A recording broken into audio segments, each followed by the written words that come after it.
Petrol ছিটানো হয় সজিত সাহের গায়েও, আর তাতেই মুহূর্তের মধ্যে জ্বলে যায় সজিত সাউ। কোন সমাজে আমরা বসবাস করছি? বর্তমান মানুষের মধ্যে হিংসা, লোভ, ঘৃণা রীতিমতো বেড়ে যাচ্ছে। কেন বলছি ঘটনা? তো বিভিন্ন সময় বিভিন্ন রকম ভিডিও তোমাদের সামনে আপডেট দিই।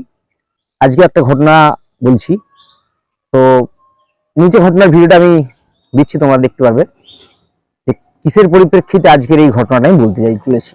ঘটনাটা ঘটেছে গতকাল মেদিনীপুরের সজিত সাউ নামের এক লটারি ব্যবসায়ী।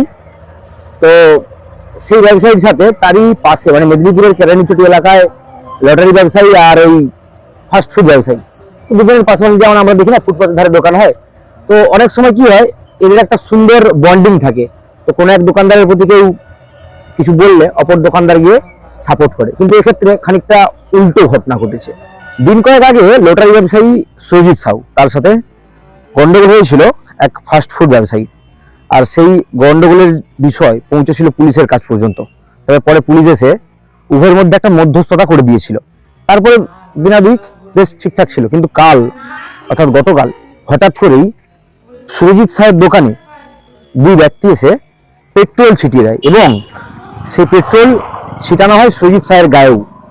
যার পরেই হঠাৎ করে দেশলাই, মানে দেশলাই যেটাকে বলি আমরা, দেশলাই দিয়ে জ্বালিয়ে দেওয়া হয় আগুন, আর তাতেই মুহূর্তের মধ্যে জ্বলে যায় সজিত সাউ।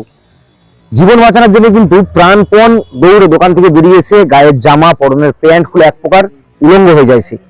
তারপরে স্থানীয় মানুষজন এসে তাকে কভার করে, তার গায়ে বিভিন্ন জিনিস ঢাকা দেয়, এবং পরে তাকে মেদিনীপুর মেডিকেল কলেজ যে হাসপাতাল আছে সেখানে নিয়ে যায়, এবং সেখান থেকে পরে জানা গিয়েছে যে তার অবস্থা আশঙ্কাজনক হওয়ায় তাকে কলকাতাতে পাঠানো হয়েছে চিকিৎসার জন্য।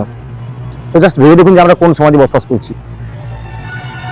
সামান্য একটা দোকান সরানোকে কেন্দ্র করে এত বড় হিংসা, আর সেই হিংসার জেরেই এমনটা, যদি এটা অনুমান, কারণ যার সাথে ঘটেছে তার কথা অনুযায়ী এটা আপনাদেরকে বলতে পারছি। সামান্য একটা দোকান সরানোকে কেন্দ্র করে এইভাবে মানুষের গায়ে আগুন লাগিয়ে দেওয়া হচ্ছে। জাস্ট ভাবুন আমরা আপনি আজকে কোথায় দাঁড়িয়ে আছি, কতটা সুরক্ষিত আমরা। মানে ভাবুন যদি আজকে কারোর সাথে একটা কোনো মতান্তর হয় বা কোনো কথা বা কাটাকাটি হয়, তাহলে ভেবে নেবেন যে হয়তো পরের দিনে আপনার সাথে কোনো খারাপ কিছু ঘটতে চলেছে। মানে খুব সাবধান থাকতে হবে আমাদেরকে, এরকম অবস্থায় পৌঁছে গেছে। মানে এত হিংসা, এত বিভেদ বেড়ে গিয়েছে মানুষের মধ্যে, কিসের জন্যে, মোহ কিসের এত, কে জানে। যাই হোক, ঘটনার ভিডিও তো নিচে তোমরা দেখতেই পাচ্ছ। তো ঘটনা প্রসঙ্গে তোমাদের কি মতামত সব তো বললাম, অবশ্যই নিচের কমেন্টে জানাও।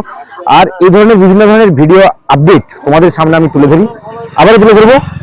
তো আমার এই প্রোফাইলটিকে ফলো করে নাও, তারা লাইক কমেন্ট শেয়ার করে দিও।